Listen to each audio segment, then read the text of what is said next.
Atrapado en la argucia que él mismo había tramado, Lord Nuimpeake no pudo sino aceptar la decisión del rey con tanta elegancia como fue capaz de reunir. Fue en el consejo, al día siguiente, cuando liberó toda su rabia. Al escoger como esposa a una niña de 6 años, ese niño adusto había frustrado el objetivo del matrimonio. Pasarían años antes de que la niña tuviera edad suficiente para el encamamiento, y más aún hasta que pudiera tener un heredero. Ese momento, la sucesión seguiría siendo inestable. En última instancia, la misión de una regencia era proteger al rey de las estupideces de la juventud, declaró, estupideces como por ejemplo esta. Por el bien del reino, debían desacatar la decisión del rey para que pudiera casarse con una doncella adecuada, en edad de procrear. ¿Como vuestra hija? Inquirió Lord Rowan. No creo. Tampoco los demás regentes hicieron causa común con él. Por una vez, el consejo contravino de forma implacable los deseos de la mano. El matrimonio se celebraría. El compromiso se anunció al día siguiente, mientras veintenas de doncellas decepcionadas se derramaban por las puertas de la ciudad en dirección a sus hogares. El rey Aegon III Targaryen se casó con Lady Rhaenyra el último día del año 133 DC de Aegon. La muchedumbre que flanqueaba las calles para vitorear a la pareja real era considerablemente menor que la que había salido por Aegon y Rhaenyra, ya que las fiebres de invierno se habían llevado a cerca de una quinta parte de la población de desembarco del rey, pero aquellos que soportaron los vientos cortantes y las rachas de nieve expresaron su alborozo ante su nueva reina, hechizados por sus saludos alegres, sus mejillas ruborizadas y sus sonrisas dulces y tímidas. A Lady Baela y Lady Rhaena, que avanzaban a caballo justo detrás del palanquín real, también las vitorearon con entusiasmo. Solo unos pocos se fijaron en la mano del rey, que avanzaba muy por detrás, con el rostro lúgubre como la muerte. Dejemos de momento desembarco del rey y retrocedamos en el tiempo para dedicar nuestra atención a Lord Alyn Puño de Roble, el esposo de Lady Baela, y a su épico viaje al mar del ocaso. Los triunfos y sinsabores de la flota de los Velaryon en su recorrido alrededor del culo de Poniente, como a Lord Alyn le gustaba llamarlo, podrían llenar un grueso volumen por sí solos. Para los interesados en los detalles del periplo, la obra del maestre Vendamure 6 Travesías por mar. Relato de los grandes viajes de Alyn Puño de Roble sigue siendo la fuente más completa y autorizada, si bien los relatos vulgares de la vida de Lord Alyn titulados Duro como el roble y nacido bastardo resultan coloridos e interesantes a su manera, aunque poco fiables. El primero salió de la pluma de Sir Russell Stillman, escudero de Lord Alyn en su juventud, que obtuvo el nombramiento de caballero por gracia de su señor antes de perder una pierna en el quinto de sus viajes. El segundo, de una mujer de la que solo sabemos que se llamaba Rue, quien pudo haber sido una septa, o tal vez no, y también amante del protagonista, o puede que tampoco. No incluiremos aquí sus narraciones salvo a grandes rasgos. En su regreso a los peldaños de piedra, Puño de Roble se mostró considerablemente más prudente que en su visita anterior. Receloso del vaivén de alianzas y las premeditadas traiciones de las ciudades libres, envió una avanzada de exploradores disfrazados de mercaderes en barcos de pesca, con el cometido de averiguar qué iba a encontrarse. El informe concluyó que la lucha se había serenado mucho en las islas. Racario Rindón había resurgido y tenía el control de Piedra Sangrienta y todas las islas del sur, y los islotes del norte y el este estaban en manos de mercenarios al servicio del arconte de Tirosh. Muchos de los canales que discurrían entre las islas estaban cerrados con barreras o bloqueados con cascos de barcos naufragados durante el ataque de Lord Alyn. Las vías marítimas que seguían abiertas eran dominio de Rindón y su canalla, de modo que Lord Alyn debía tomar una sencilla decisión. Presentar batalla para atravesar el territorio de Racallio la Reinona, como lo llamaba el arconte, o llegar a un acuerdo con él. Poco se ha escrito en la lengua común sobre el estrafalario y extraordinario aventurero que fue Racallio Rindón, pero en las ciudades libres, su vida ha sido tema de 2 estudios eruditos y un sinnúmero de canciones, poemas y romances vulgares. En Tirosh, su ciudad natal, su nombre es anatema para hombres y mujeres de sangre noble aún en nuestros días, mientras que ladrones, piratas, putas, borrachos y demás gente de esa calaña lo pronuncian con reverencia. Es sorprendente lo poco que se conoce de su juventud, y gran parte de lo que creemos saber es falso o contradictorio. Se supone que casi alcanzaba las 2,5 varas y tenía un hombro más alto que el otro, por lo que siempre estaba encorvado y se bamboleaba al caminar.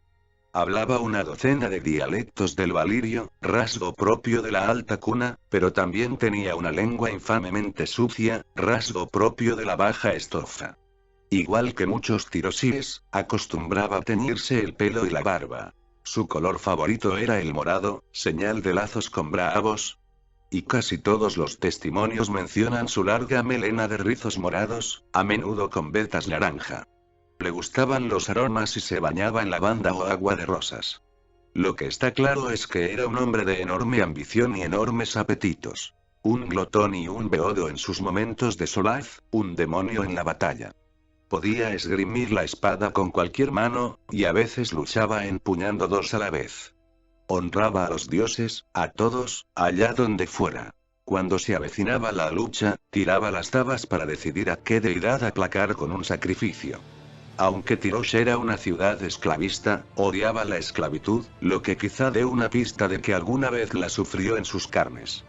Cuando la riqueza le sonreía, ganó y perdió varias fortunas, se dedicaba a comprar a cualquier muchacha esclava que le cayera en gracia. A continuación la besaba y la liberaba. Con sus hombres era dadivoso, y no reclamaba una parte del botín mayor que la del menos favorecido. En Tirosh tenía fama de echar monedas a los mendigos. Si alguien elogiaba alguna posesión suya, ya fueran unas botas, un anillo de esmeraldas o una esposa, Racayo se la regalaba. Tenía una docena de desposadas y nunca les pegaba, aunque a veces les pedía que le pegaran a él. Le encantaban los gatitos y odiaba a los gatos. Adoraba a las mujeres encintas, pero no soportaba a los niños. De vez en cuando se vestía con ropa de mujer y jugaba a ser una puta, si bien la espalda encorvada y la barba morada le daban un aspecto más grotesco que femenino. A veces rompía a reír en lo más fragoroso de la batalla. Otras veces le daba por cantar canciones obscenas. Racario Rindón estaba loco, pero sus hombres lo veneraban. Luchaban por él y morían por él. Incluso lo hicieron rey durante unos pocos años. En el 133 DC, Racario la Reinona estaba en el cenit de su poderío en los peldaños de piedra. Tal vez Alin Velaryon hubiese podido acabar con él, pero temía que fuera a costa de perder la mitad de sus fuerzas, y sabía que necesitaría hasta el último hombre si quería tener alguna esperanza de derrotar al Kraken Rojo, de modo que prefirió dialogar a batallar. Se desvió del rumbo de la flota con su Lady Baela y la condujo a Piedra Sangrienta bajo bandera de parlamento, con intención de tratar de convencer a Rindón de que les franqueara el paso a través de sus aguas. Acabó por conseguirlo, aunque Racayo lo retuvo más de una quincena en la enorme y desgarbada fortaleza de madera que tenía en la isla. ¿Cautivo o invitado? Ni siquiera Puño de Roble lo tenía claro, ya que su anfitrión era voluble como el viento. Un día lo saludaba como a un amigo y compañero de armas y lo instaba a unirse a él para atacar Tirosh. Al siguiente tiraba las tabas para decidir si lo mataba. Insistió en que luchara contra él en un pozo de barro que había detrás de la fortaleza, con cientos de piratas mirando y burlándose. Cuando decapitó a uno de sus hombres, acusado de espiar para los tirosíes, le regaló la cabeza en prueba de amistad. Pero al día siguiente lo acusó de ser él quien estaba al servicio del arconte, y Lord Allen se vio obligado a matar a 3 prisioneros tirosíes para demostrar su inocencia. Consumado esto, la Reinona quedó tan encantado que por la noche envió a 2 de sus esposas a su habitación. «Hazles hijos», ordenó. «Quiero hijos tan fuertes y valientes como tú». Nuestras fuentes no se ponen de acuerdo en si Lord Allen cumplió la petición. Al fin, Rindón permitió el paso de la flota de los Velaryon, pero a cambio de un precio. Quería 3 barcos, una alianza escrita en pergamino y firmada con sangre, y un beso.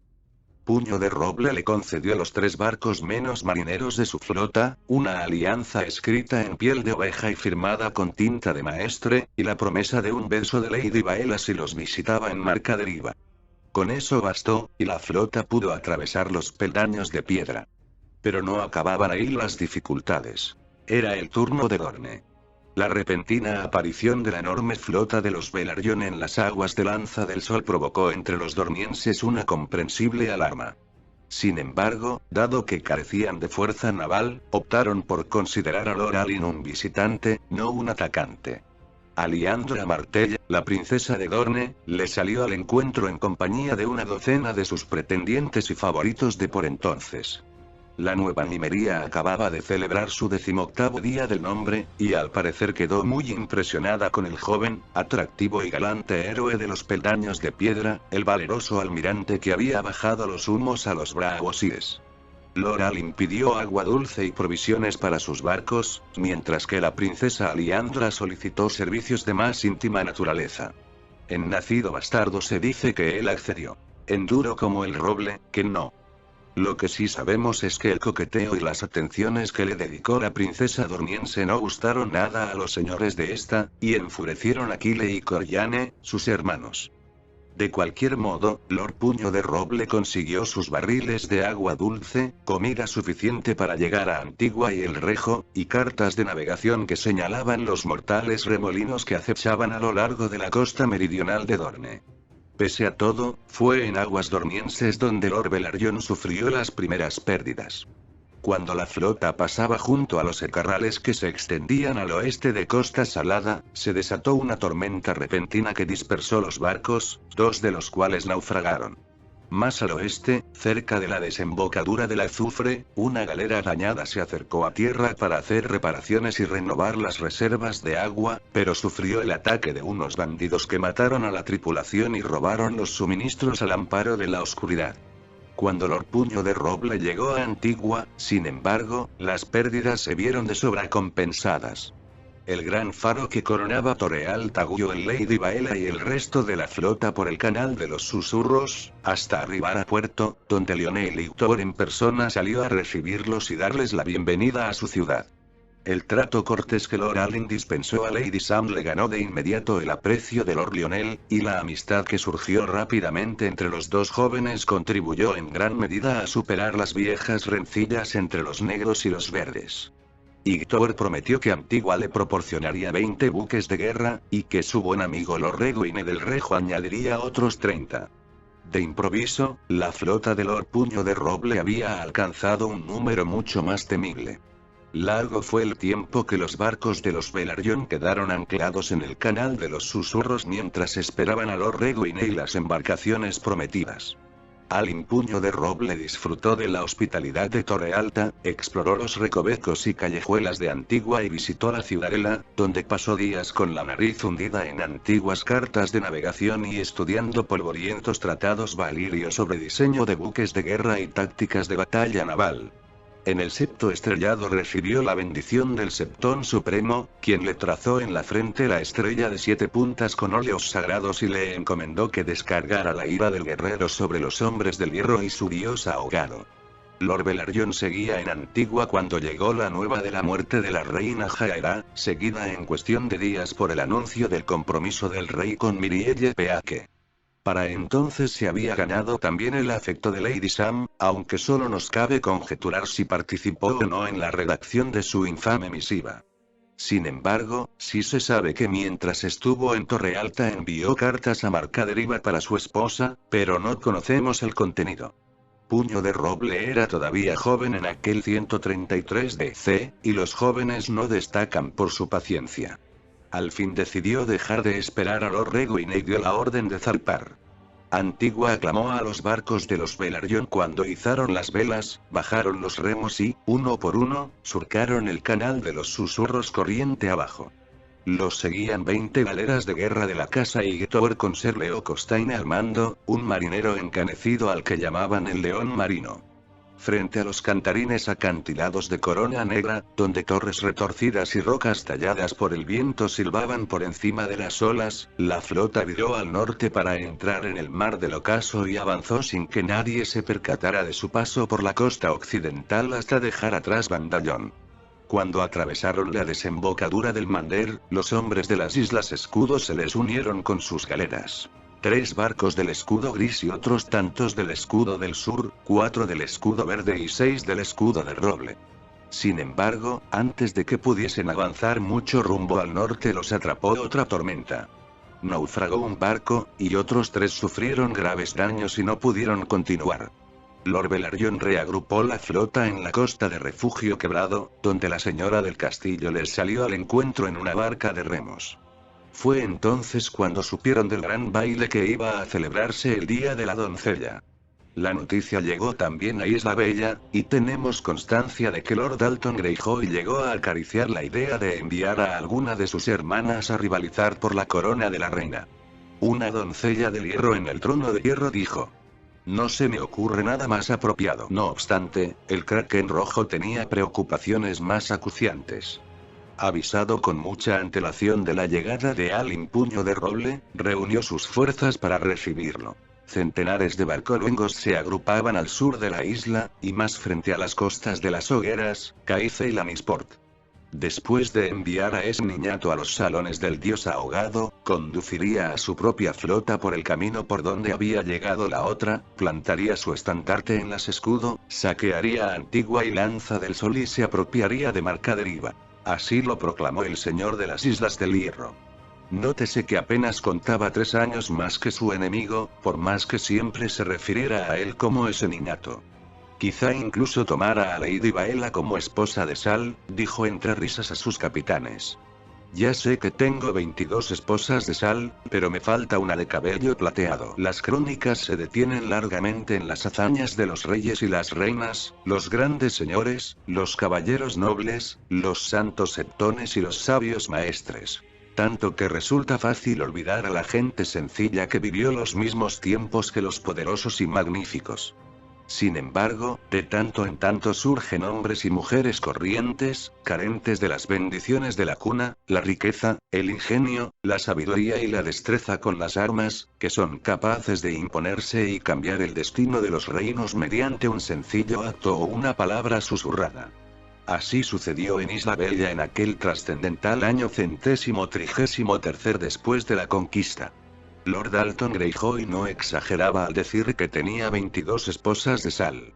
4 estaban en pique. 2 de ellas le habían dado hijos. Las demás eran mujeres de las tierras del oeste, raptadas durante sus conquistas, y entre ellas estaban 2 hijas del finado Lord Farman, la viuda del caballero de Caice y hasta una Lannister, de los Lannister de Lannisport, no de los de Roca Casterly. El resto eran muchachas de origen más humilde, hijas de simples pescadores, mercaderes o soldados que le habían llamado la atención por el motivo que fuera, casi siempre después de haber matado a sus padres, maridos o demás varones que las protegían. Había una que se llamaba Tess, y eso es todo lo que sabemos de ella. Tenía 13 años o 30. ¿Era bonita o del montón? ¿Una viuda o una virgen? ¿Dónde la había encontrado Lord Greyjoy? ¿Y durante cuánto tiempo la había tenido como esposa de Sal? ¿Lo odiaba por sus rapiñas y violaciones, o lo amaba con tanta desesperación que los celos la hicieron enloquecer? No lo sabemos. Los relatos son tan contradictorios que Tess seguirá siendo un misterio en los anales de la historia para siempre jamás. Lo único que se sabe con certeza es que una noche lluviosa y azotada por el viento, en Torrelabella, mientras los barcos se agrupaban en derredor, Lord Dalton sació sus ansias de placer con ella y se quedó dormido. Tess le cogió el puñal y le rajó el cuello de oreja a oreja, y a continuación se arrojó desnuda y cubierta de sangre al hambriento mar que se extendía a sus pies. Así pereció el Kraken rojo de pique en la víspera de su mayor batalla. No por la espada del enemigo, sino a manos de una de sus esposas y por su propio puñal. Poco lo sobrevivieron sus conquistas. Cuando corrió la noticia de su muerte, capitán tras capitán se fueron escabullendo para volver a sus hogares, y la flota que había congregado para salir al paso a Puño de Roble se disolvió. Dalton Greyjoy no había tomado nunca una esposa de roca, de modo que sus únicos herederos eran 2 hijos que le habían dado las esposas de Sal que tenía en pique, y 3 hermanas y varios primos, cada uno más ambicioso que el anterior.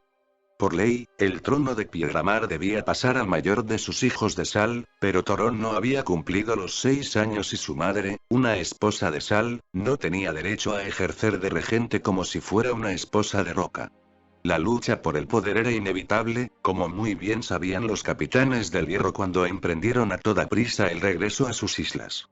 Mientras tanto, en Isla Bella, el pueblo llano y los pocos caballeros que quedaban se levantaron en sangrienta rebelión.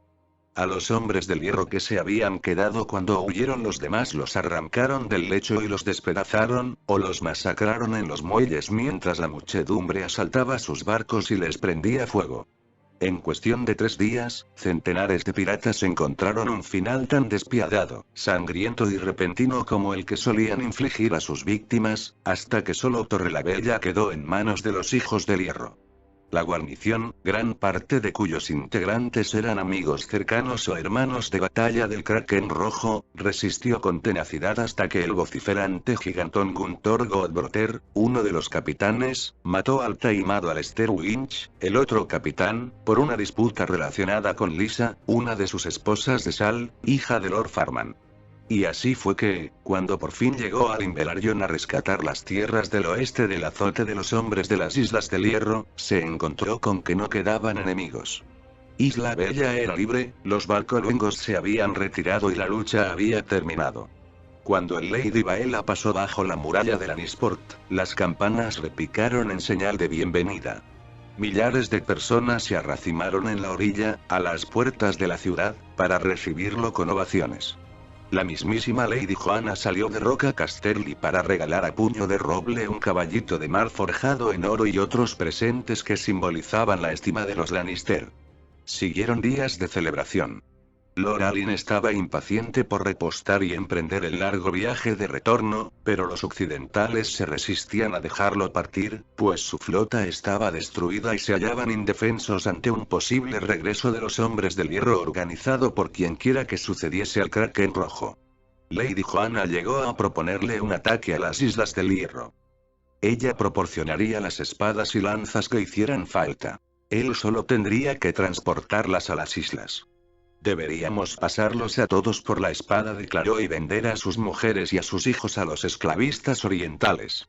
Que los cangrejos y las gaviotas se queden con esas míseras rocas. Puño de Roble no accedió, pero para complacer a su anfitriona permitió que Leo Costaigne, el león marino, se quedara en Lannisport con 1/3 de la flota hasta que los Lannister, los Farman y los demás señores del oeste hubieran reconstruido suficientes buques de guerra para defenderse del regreso de los hombres del Hierro. Tras esto izó las velas y se adentró en la mar con el resto de sus naves para volver por donde había llegado. Poco necesitamos decir del viaje de regreso. Cerca de la desembocadura del Mander avistaron por fin la flota de los Redwine, que se dirigía al norte a toda vela, pero dio la vuelta tras compartir sus oficiales el pan con Lord Velaryon a bordo del Lady Baela. Puño de Roble hizo una breve visita al Rejo como invitado de Lord Redwine, y otra más larga a Antigua, donde continuó su amistad con Lord Lionel Ictor y Lady Sam, se reunió con los escribas y maestres de la ciudadela para contarles los pormenores de su viaje, disfrutó del agasajo de los maestres de los 7 gremios y recibió otra bendición del Septón Supremo. Después volvió a surcar las aguas junto a la árida y reseca costa de Dorne, esta vez rumbo al este. Su regreso a Lanza del Sol complació a la princesa Liandra, quien se empeñó en oír hasta el último detalle de su periplo, para irritación de sus hermanos y sus celosos pretendientes.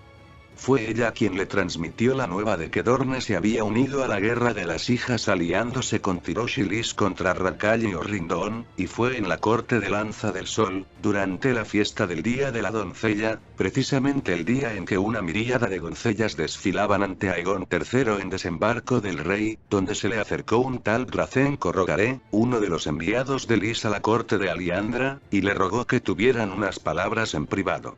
Picado por la curiosidad, Lord Alyn accedió y salió con él al patio, donde Dracenco se le acercó tanto que temí que fuera a besarme, según sus palabras. Pero lo que hizo fue susurrarle algo al oído, un secreto que cambió el curso de la historia de Poniente. Al día siguiente, Lord Velaryon regresó a Lady Baela y dio orden de zarpar y rumbo a Lys. Sus motivos y lo que le esperaba en la ciudad libre se revelarán a su debido tiempo, pero por ahora volvamos la mirada hacia Desembarco del Rey. La esperanza y la ilusión saludaron la llegada del nuevo año en la Fortaleza Roja. Aunque más joven que su predecesora, la reina Daenaera era una niña más alegre, y su talante jovial ahuyentó un poco de la melancolía del rey, al menos durante un tiempo. Aegon III se mostraba en la corte con más frecuencia de lo acostumbrado, y en 3 ocasiones hasta salió del castillo para enseñar a su reciente esposa las vistas de la ciudad, aunque se negó a llevarla a Pozo Dragón, donde tenía su guarida Aurora, la joven dragona de la ira y Raena. Su Alteza pareció recobrar el interés por los estudios, y empezó a requerir con frecuencia la presencia de Champiñón para que los entretuviera durante la cena. El sonido de la risa de la reina era música para mis oídos de bufón, tan dulce que hasta podía arrancarle una sonrisa al rey. Incluso Gareth Long, el odiado maestro de armas de la Fortaleza Roja, percibió el cambio. Ya no tenemos que azotar al pequeño bastardo tanto como antes, informó a la mano. Aegon nunca anduvo corto de fuerza ni de rapidez, y ahora por fin empieza a dar mínimas muestras de destreza. El renovado interés del joven rey por el mundo se extendió incluso al gobierno de su reino. Aegon III comenzó a asistir al consejo. Si bien apenas intervenía, su comparecencia infundió ánimo al gran maestre Munkun, y pareció agradar a Lord Moonton y a Lord Rowan, aunque dejó desconcertado a Ser Marston Males, de la Guardia Real, y Lord Peake se lo tomó como un agravio. Munkun relata que siempre que Aegon reunía valor para plantear una pregunta, la mano se encrespaba y lo acusaba de estar haciendo perder el tiempo al consejo, o lo informaba de que esas cuestiones tan serias escapaban a la comprensión de un niño. No es de extrañar, pues, que poco después Su Alteza dejase de honrar con su presencia a las reuniones, igual que antes. Amargado y receloso por naturaleza, y con un orgullo rayano en la altanería, Unwin Peake era un hombre sumamente infeliz allá por el 134 DC. El baile del día de la doncella le había infligido una tremenda humillación, y que el rey rechazara a su hija Mirielle a favor de Daenaera le había parecido una afrenta personal. Nunca había tenido estima a Lady Baela, y ahora tenía motivos para sentir también antipatía hacia su hermana Rhaena. Estaba convencido de que las dos conspiraban contra él, probablemente bajo los auspicios del insolente y rebelde Puño de Roble, esposo de Baela. Con premeditación y alevosía, las gemelas le habían desbaratado los planes para asegurar la sucesión. Así se lo dijo a sus adláteres. Y al conseguir que el rey se desposara con una cría de 6 años se habían asegurado de que el vástago que esperaba Baela fuera el siguiente heredero del trono de hierro. Si es un niño, Su Alteza jamás vivirá lo bastante para engendrar un heredero de su semilla, aseguró Peake en cierta ocasión a Marston Males, en presencia de Champiñón. Poco después, Baela Velaryon se puso de parto y alumbró a una niña saludable a la que puso Laena, en honor a su madre. Pero ni eso consiguió apaciguar a la mano del rey por mucho tiempo, ya que antes de que transcurriera una semana regresó la avanzadilla de la flota de los Velaryon con un mensaje críptico. Puño de Roble los había enviado por delante mientras él se dirigía a Lys para hacerse con un tesoro sin precio. Esas palabras despertaron los recelos de Lord Peake. ¿De qué tesoro hablaba? ¿Cómo pretendía hacerse con él? ¿A punta de espada? ¿No iría a desatar una guerra con Lys, como ya había hecho con Braavos? Al enviar al joven y temerario almirante a dar la vuelta a Poniente, la intención de la mano era librar a la corte de su influencia, pero resulta que ya se disponía a presentarse allí una vez más empapado de ovaciones que no se merece, y puede que también de inmensas riquezas. El oro había sido siempre un asunto delicado para Unwin Peake, cuya casa era pobre en tierras, si bien rica en piedras, barro y orgullo, y aquejada de una falta de fondos crónica. Bien sabía que el pueblo ya no veía a Puño de Roble como un héroe, el hombre que había humillado al soberbio señor del mar de Braavos y al kraken rojo de Pique, mientras que él era objeto de injurias y resentimiento. Hasta en la Fortaleza Roja, muchos deseaban que los regentes lo desposeyeran del cargo de mano del rey para otorgárselo a Alyn Velaryon. Sin embargo, la emoción ante el regreso de Puño de Roble era palpable, y la mano tuvo que tragarse la rabia. Cuando divisaron las velas del Lady Baela en la bahía de Aguas Negras, surgiendo de la bruma matutina por delante del resto de la flota de los Velaryon, hasta la última campana de desembarco del rey se puso a repicar. Millares de personas se apretujaron en la muralla de la ciudad para vitorear al héroe, igual que en Lannisport medio año atrás, y miles más salieron por la puerta del río para esperarlo en la orilla. Pero cuando el rey expresó el deseo de personarse en el muelle para dar las gracias a mi cuñado por su servicio, la mano se lo prohibió con el argumento de que no sería apropiado que su Alteza acudiera a Lord Velaryon, que correspondía al almirante presentarse en la Fortaleza Roja para prosternarse ante el trono de hierro. Una vez más, como en la cuestión del compromiso de Aegon con Mirielle Peake, Lord Unwin fue incapaz de prevalecer sobre los demás regentes. A pesar de sus enérgicas objeciones, el rey Aegon y la reina Rhaenyra salieron del castillo en su palanquín, seguidos de Lady Baela y su hija recién nacida, su hermana Lady Rhaena con su esposo Corwin Corbray, el gran maestre Munkun, el septón Bernard, los regentes Manfred Moonton y Thaddeus Rowan, los caballeros de la Guardia Real y muchos otros notables impacientes por dar la bienvenida a Lady Baela en los muelles. Era una mañana fría y luminosa, nos dicen las crónicas. Ante los ojos de decenas de miles de testigos, Lord Alyn Puño de Roble vio a su hija Laena por vez primera. Después de besar a su esposa, alzó a la niña para mostrársela a la multitud, y las ovaciones resonaron como un trueno. Hasta haberla puesto de nuevo en brazos de su madre no se arrodilló ante los reyes. La reina Rhaenyra, sonrojándose de una manera encantadora y tartamudeando solo un poquito, le puso al cuello una pesada cadena de oro con zafiros engastados, azules como el mar donde mi señor cosechó sus victorias. Después, el rey Aegon III lo invitó a incorporarse con las palabras: «Nos alegramos de que hayas vuelto sano y salvo, hermano». Champiñón dice que reía al ponerse en pie. Mi señor respondió: «Me habéis concedido el honor de la mano de vuestra hermana y me llena de orgullo estar unido a vos por lazos fraternales mediante el matrimonio, pero nunca podré ser vuestro hermano de sangre. Aunque hay otro que sí». Entonces, con un gesto ostentoso, Lord Alyn indicó que presentaran el tesoro que había conseguido en Lys. De Lady Baela desembarcó una joven bellísima de tez pálida, del brazo de un muchacho con ricos atavíos más o menos de la misma edad que el rey, que ocultaba sus facciones bajo la capucha de una capa bordada. Lord Unwin Peake fue incapaz de seguir conteniéndose y se abrió paso para ponerse al frente. «¿Y este quién es?», exigió saber. «¿Quién eres tú?». El joven se quitó la capucha. Cuando el sol se reflejó en el cabello de hebras plateadas y doradas que ocultaba, el rey Aegon III sollozó y se arrojó a sus brazos para envolverlo en un intenso abrazo.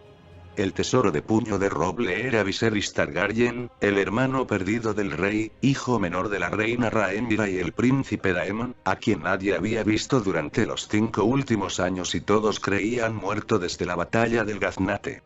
Recordemos que, en el 129 DC, Rhaenyra Targaryen había enviado a Pentos a sus 2 hijos pequeños para apartarlos del peligro, con tan mala fortuna que el barco en el que cruzaban el mar angosto fue a caer en las fauces de una flota de guerra de la Triarquía.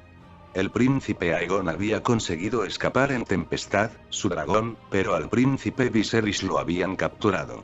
Al poco estalló la batalla del Gaznate, y como no se supo de la suerte del príncipe cuando todo acabó, lo dieron por muerto.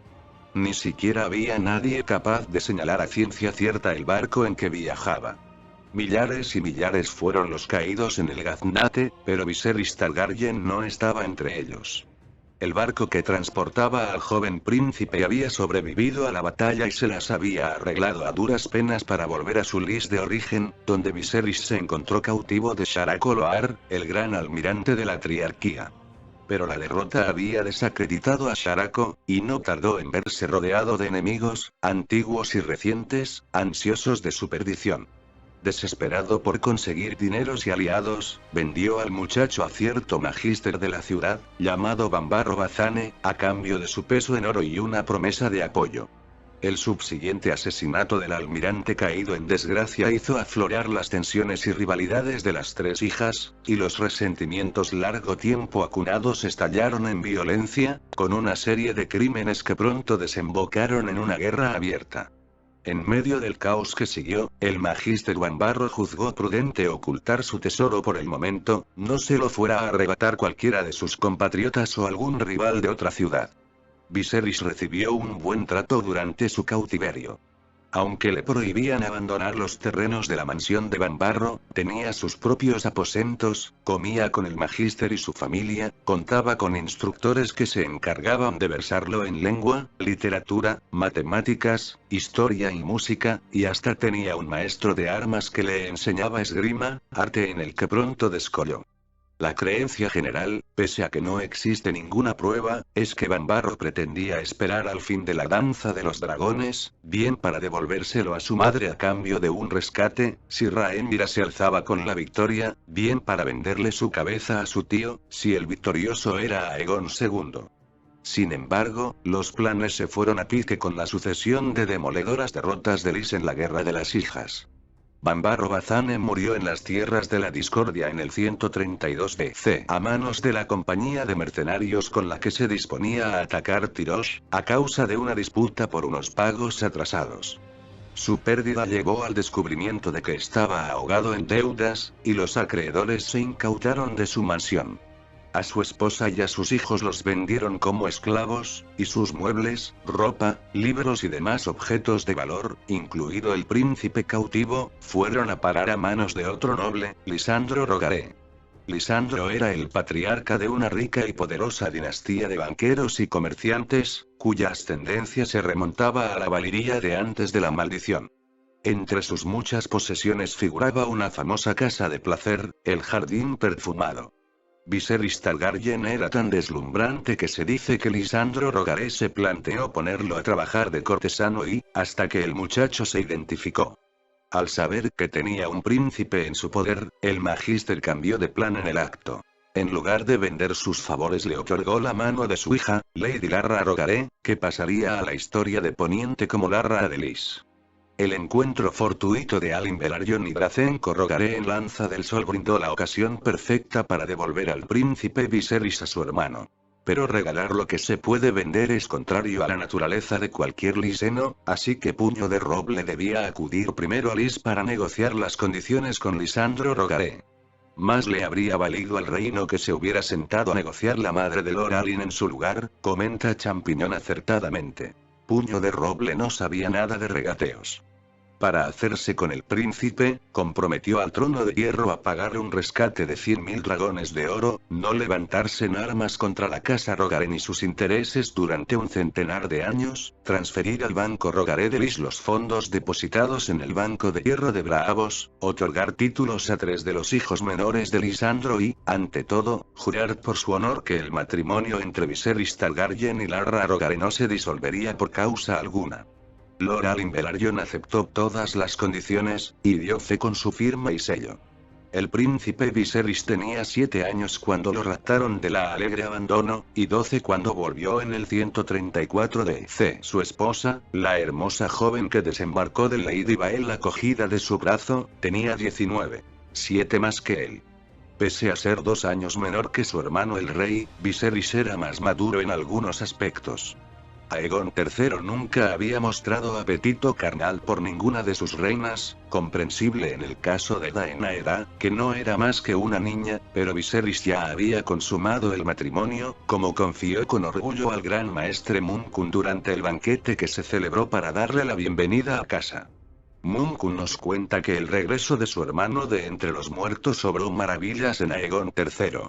Nunca se había perdonado por haber abandonado a Viserys a su suerte cuando escapó de la Alegre Abandono a lomos de su dragón antes de la batalla del Gaznate.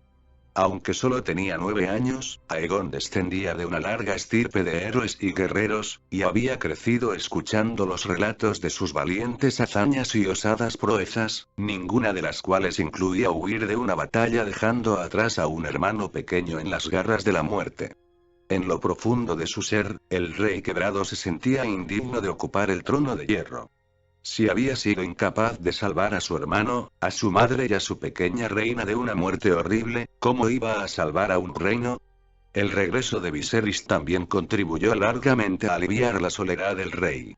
De niño, Aegon adoraba a sus 3 hermanos maternos, los mayores, pero era con Viserys con quien compartía habitación, lecciones y juegos. Una parte del rey había muerto en el Gaznate junto con su hermano escribe Munkun. Es evidente que el afecto que profesaba a Gaemon Pelo Claro había nacido de su deseo de reemplazar al hermano pequeño perdido, pero hasta que recuperó a Viserys no recobró la vida y la entereza. El príncipe Viserys y el rey Aegon volvieron a ser inseparables, igual que de niños, cuando vivían en Rocadragón, y Gaemon Pelo Claro quedó relegado y olvidado. Hasta la reina Daenerys cayó en el abandono. Otra cosa que solventó la llegada del príncipe perdido fue el problema de la sucesión. Como hermano del rey, Viserys era su heredero indiscutible, por delante de cualquier hijo de Baela Velaryon, de Rhaena Corbray y hasta de las gemelas. Ya no importaba que el rey Aegon hubiera decidido casarse con una niña de 6 años en sus segundas nupcias. El príncipe Viserys era un muchacho alegre, lleno de encanto y rebosante de vitalidad. Aunque no tan alto, tan fuerte ni tan atractivo como su hermano, era claramente más listo y curioso. Y su esposa no era ninguna niña, sino una hermosa joven en plena flor de la fertilidad. Que Aegon se quedara con su esposa impúber. Larra Larys daría hijos a Viserys, más bien antes que después, y así quedaría asegurada la dinastía. Por todos estos motivos, el rey y la corte recibieron al príncipe con regocijo, y Lord Alyn Velaryon gozó de más estima que nunca por haberlo rescatado de su cautiverio liseno. Claro que esa alegría no salpicó a la mano del rey. Por más que se declarara encantado con el regreso del hermano del monarca, estaba furioso por el precio que Puño de Roble había accedido a pagar por él. Insistía en que el joven almirante carecía de autoridad para consentir esas condiciones ruinosas. Únicamente la mano y los regentes tenían poder para representar al trono de hierro, no cualquier bobo con una flota. La ley y la tradición estaban de parte de Lord Unwin, y así lo reconoció el gran maestre Munkun cuando presentó sus quejas ante el consejo. Pero no pensaban así el rey ni el pueblo llano, y conculcar el pacto de Lord Alyn habría sido un disparate sin igual, en opinión de los demás regentes. Votaron conceder nuevos honores a Puño de Roble, confirmaron la legitimidad del matrimonio del príncipe Viserys y Lady Larra, accedieron a pagar el rescate a su padre en 10 plazos anuales y transfirieron una gran cantidad de oro de bravos a Lys. Lord Nwynpeake se lo tomó como un nuevo y humillante desaire. Estando tan recientes la feria de ganado del Día de la Doncella y el repudio del rey a su hija Mirielle a favor de Daenerys, una niña, fue más de lo que pudo soportar su orgullo. Tal vez creyera que la amenaza de renunciar al cargo de mano del rey serviría para someter a los demás regentes a su voluntad, pero resultó que aceptaron su dimisión con entusiasmo y nombraron en su lugar al campechano, honrado y apreciado Lord Thaddeus Rowan. Nwynpeake se retiró a su castillo de Pico Estrella para rumiar las ofensas de las que se sentía víctima, pero no lo acompañaron su tía Lady Clarice, su tío Edmund Peake Achamagna, Gareth Long, Victor Risley, Lucas Leigor, George Gracefort, el Septon Bernard ni el resto de su nutrido grupo de protegidos, sino que siguieron desempeñando los cargos que les había otorgado, al igual que su hermano bastardo, Sir Mervyn Flores, y su sobrino, Sir Amaury Peake, ya que los hermanos juramentados de la Guardia Real sirven de por vida. Lord Unwin incluso puso a Tesario y sus dedos a disposición de su sucesor. El rey tenía sus guardias, declaró, y la mano no debía ser menos. La paz reinó en Desembarco del Rey durante lo que quedaba de año, enturbiada solo por la muerte de Manfred Mohoton, señor de Poza de la Doncella y último de los regentes originales de Aegon. Lord Mohoton llevaba tiempo en declive. No había conseguido reponerse por completo de las fiebres de invierno, de modo que su pérdida no suscitó muchos comentarios. Lord Rowan recurrió a Ser Corwin Corbray, el marido de Lady Rhaena, para que ocupara su lugar en el consejo. Entretanto, Lady Baela, la hermana de Rhaena, regresó a Marcaderiva con Lord Alyn y su hija. Al poco tiempo, Viserys alegró a la corte con el anuncio de que Lady Larra estaba encinta, y toda la ciudad se regocijó. Fuera de la capital, sin embargo, el 134 de C no sería un año de los que se recuerdan con añoranza. Al norte del cuello, el invierno seguía envolviendo la tierra en su puño de hielo. En fuerte túmulo, Lord Dustin cerró las puertas porque tras su muralla se estaban aglutinando centenares de aldeanos famélicos. La situación de Puerto Blanco era mejor, pues los barcos llevaban comida desde el sur, pero los precios subieron tanto que hubo hombres bondadosos que llegaron a someterse a las cadenas de los esclavistas del otro lado del mar para que sus familias pudieran comer, mientras que otros no tan bondadosos vendieron a sus esposas e hijos. Hasta en las impiernas, al pie de la muralla de Invernalia, los norteños empezaban a comerse a los perros y los caballos. El frío y la hambruna se llevaron a la tercera parte de la guardia de la noche, y cuando millares de salvajes atravesaron a pie el mar el lado del este del muro, cientos de hermanos negros perecieron en batalla. En las Islas del Hierro, la muerte del Kraken Rojo desató una fiera lucha por el poder. Sus 3 hermanas y los hombres que habían tomado por esposos capturaron a Torón Greyjoy, el niño que ocupaba el trono de Piedramar, y dieron muerte a su madre, mientras que los primos de Torón se unieron a los señores de Arlau y Marea Negra para encumbrar a Roderick, hermano paterno de Torón, y los hombres de Granwick tomaron partido por un aspirante llamado Samsal, que decía descender de la estirpe negra. Llevaban medio año inmersos en esa sangrienta batalla a 3 bandas cuando Ser Leo Costaigne cayó sobre ellos con su flota, de la que desembarcaron miles de espadachines y lanceros de los Lannister en Pique, Granwick y Arlau. Si bien Lord Puño de Roble se había negado a participar en la venganza de Roca Casterly contra los hombres del hierro, el viejo león marino se mostró más receptivo a las propuestas de Lady Joanna. Animado, quizá, por su promesa de casarse con él si le entregaba las Islas del Hierro para que las gobernase su hijo. Sin embargo, resultó estar más allá de sus posibilidades. Ser Leo Costaigne murió en las rocosas colinas de Granwick a manos de Arthur Godbrother, y 3/4 partes de sus barcos acabaron capturados o hundidos en los fríos mares grises. Pese a que el anhelo de Lady Joanna de pasar por la espada a todos los hombres del hierro se vio frustrado, cuando terminó la lucha no le cupo duda a Ana de que los Lannister habían pagado su deuda. Habían ardido cientos de barcoluengos y naves pesqueras, y otros tantos pueblos y hogares. A las esposas y los vástagos de los hijos del hierro que habían causado tantos estragos en las tierras del oeste los aniquilaron sistemáticamente. Entre las víctimas se encontraban 9 primos del Kraken Rojo, 2 de sus 3 hermanas con sus maridos, Lord Jon de Viejo Wick y Lord Godbrother de